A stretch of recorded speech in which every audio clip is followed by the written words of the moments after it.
back to another Chica session here in our podcast, Chica Go! And again, I'm with the one and only Mikaela.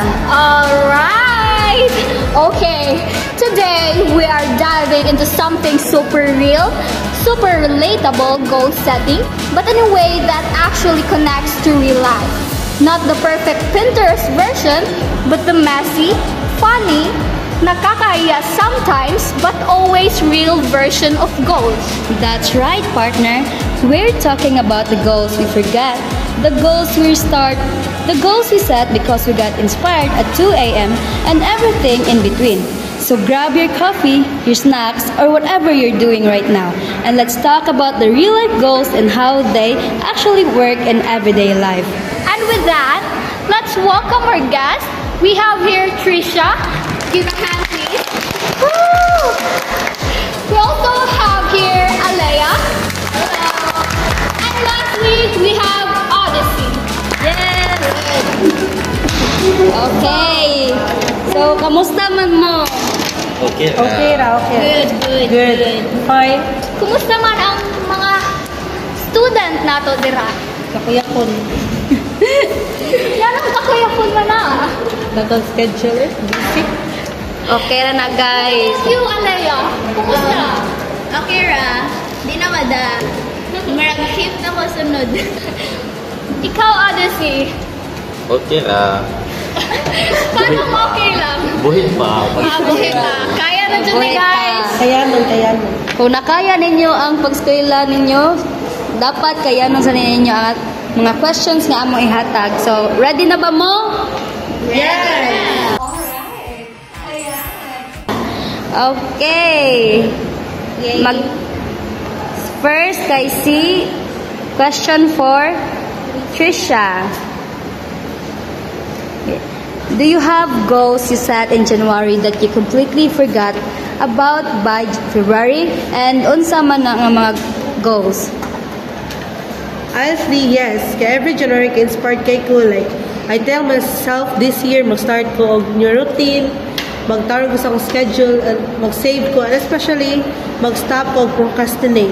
Pero by February, ambot na lang yun kay. Sometimes, life hits you ba yan? So, you get busy, malimtan mo, and suddenly, you're like, wait, natin ko goals? Kaya mo New Year's resolution nga pang 1 week, naman na. Yeah, that's all. Yes, For thank you, question Trisha. number 2, this question is for Alea. I'm sorry, this is for Odyssey. So, what is your biggest real life struggle when starting a new goal time, motivation, or just pure laziness? Para nako it's really motivation, like na ako'y oras, na ako'y chance, pero ang problema kay walay gana. Minsan I'm mentally present pero mentally drained, and honestly sometimes it's not laziness, it's just life. Kapoy ang school, kapoy ang responsibilities, and you just want to breathe. Mora. Okay, thank you for that, Odyssey. And next is Alea. So, mauni mo question. Have you ever set a goal just because it was trending, but realized it wasn't really for you? Yes, actually daghan. Like, when everyone was into aesthetic journaling or clean girl routines, nag-try ko. Kaya syempre, trending good. Cute kayo sa TikTok. But after a few days, wala good. Dili yun siya para ukuha. Not everything you see online is for you. And it's okay. Okay. So, balik na ni Trisha. Trisha, how does your work or school schedule affect your ability to follow your goals? Grabe siya ka-affect to. Kaya when schools is heavy, when modules or deadlines pile up, mawala yun akong consistency. Murag kay nagduwa akong juggling, academics, rest, family, social life. So sometimes your goals become optional even dili unta. Thank you, Trisha. And for Odyssey, what's the biggest real-life distraction that ruins your goal? Social media, friends, or love life? para nako kuan gyud social media, di ba? Wala ba tay love life diba? Social media gyud ta. Like kanang feeling 5 minutes lang kamo scroll, then next thing you know almost 1 hour na. Plus online pressure pa, like seeing perfect lives, perfect routines, perfect goals. Maka-stress. Friends and love life can distract you, pero social media is undefeated yun. Oh. Okay, tinuod yun na Odyssey. So next, mag-question ta ni Alea balik. So, Alea, have you ever asked yourself, why did I even set this goal? Oh, thank you. That's a good question, by the way. Oh, especially kung pressured lang ko. Sometimes you realize nga that goal wasn't for you. It was for approval, for trends, or for the idea of becoming someone you're not ready to be. And that moment hit really hard. Yes, sakto jud na. And balik ta ni Trisha. What's your most relatable excuse when you skip your goals for a day? Ugma na lang nga praise kasi kaysa kaya just convince yourself na tomorrow mas productive ka even though sometimes delay, pero it feels comforting to say yes. Okay. Okay, so Odyssey, how do you balance responsibilities at home with your personal goals? Balancing my responsibilities at home and my personal goals kay dili gyud siya sayon. Like sometimes naagid tay chores, errands, and helping family, and your time gets eaten up. So what I do is try to break up my goals into small steps. Dili kailangan grand or big, basta makaroon lang o progress, okay na. Wow. Okay, next. Balik ta kay Aliyah. So, have you ever set a goal because of something that happened in your life, like break up, a new job, or a family issue? Yes, of course. Life event push you. Sometimes a heartbreak motivates you to level up.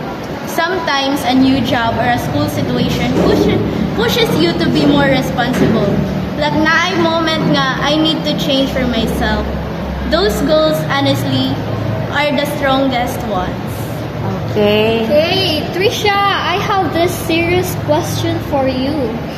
So, how do you adjust your goals when unexpected life events mess up your plans? Or giunsa nimo pag adjust imong goal kung naay mga mahitabo nga bati baron sa imong kinabuhi? Honestly, I always remind myself nga normal ra gyud. Life is unpredictable, so instead of quitting, I adjust or slow down. Goals are not meant to punish you, they are meant to guide you. Going back to Honolulu just to get that Maui Wowie, that Maui Wowie. Favorite ko, kopi ko blanca. Delicious pa. Di lang yarn. Di lang yarn. Gentle din sa Tommy. Switch na. Kopi ko blanca. Mimi, gentle din sa Tommy.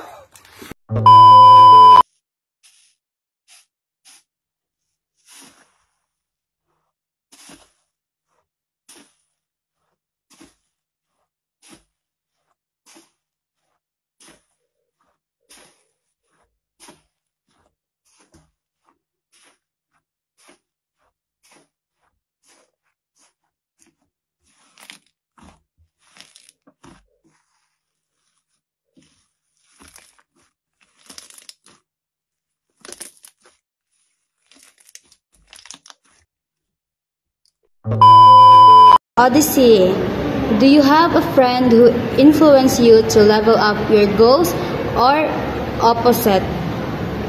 Yes, naa gyud kay friend nga makamotivate gyud kay kitang tanan naman gyud tay friend. Like kanang type nga supportive and encouraging, pero naapod tong friends nga sige chill lang ta, ayaw effort balance raman, but it helps to surround yourself with people who want to see you grow.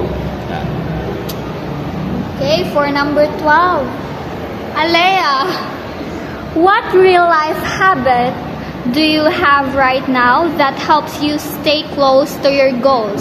So, unsa man imong mga gipang buhat ron nga feel nimo makatabang sa imong goals nga ma-achieve nimo pohon? Kani, simple ra gid kaayo. List, not a full planner. Kanang gamay lang